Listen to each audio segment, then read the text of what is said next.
गुरुर्ब्रह्मा गुरुर्विष्णु गुरुर्देवो महेश्वरः गुरु साक्षात् परब्रह्म तस्मै श्री गुरुवे नमः।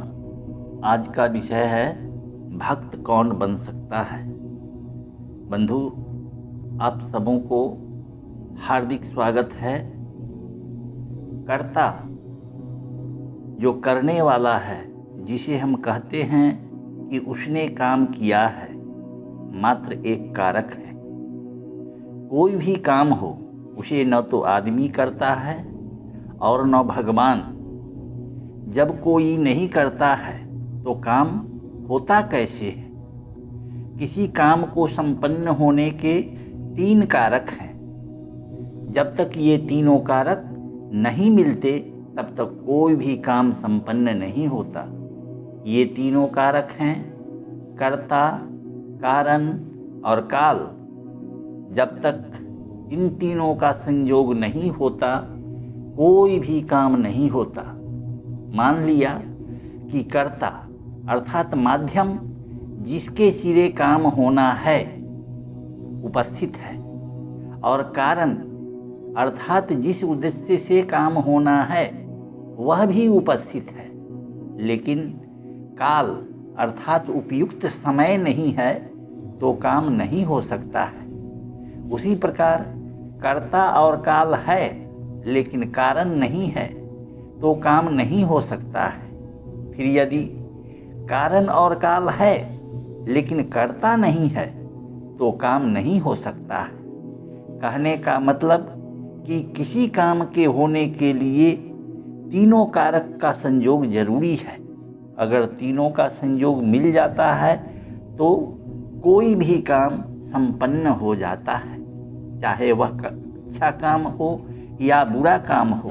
आपसे गुजारिश है कि कृपया वीडियो को लाइक और सब्सक्राइब अवश्य कर दें। अतः काम न तो कोई आदमी करता है और न ही भगवान। यह मात्र एक संयोग है। किसी को भक्त बनने के लिए भी यही दशा है। अगर यह संयोग मिलता है तो दुनिया भर के पाप से भी ज्यादा पाप करने वाला भक्त बन सकता है, अन्यथा नहीं। गृहस्थ जीवन भक्त बनने के लिए सबसे उपयुक्त समय और जगह है।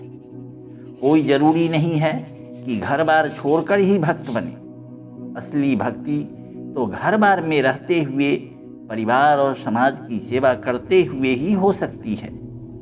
इससे कर्तव्य निर्वहन के साथ भक्ति होती है, जिसमें मन संतुष्ट और जीव कल्याण भी होता है, जिससे विश्व का कल्याण होता है।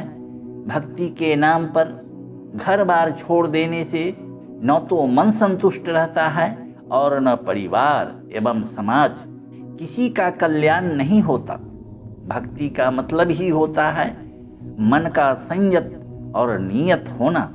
मन संतोष से भरा रहता है। आपसे आग्रह है कि कृपया वीडियो को लाइक और सब्सक्राइब अवश्य कर दें।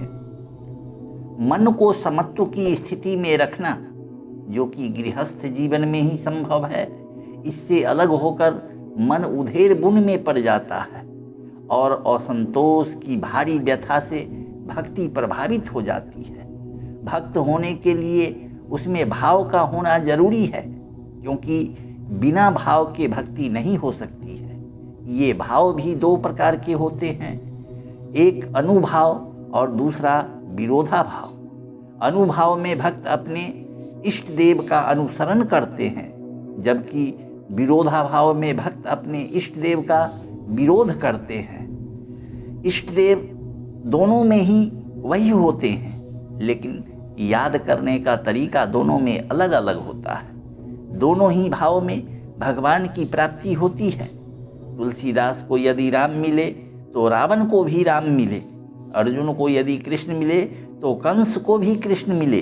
मिलते दोनों ही भाव में हैं, लेकिन मिलने का तरीका अलग अलग होता है, क्योंकि दोनों भाव अलग अलग होते हैं। ओम तत्सत। सतगुरुवे नमः। Please like and subscribe.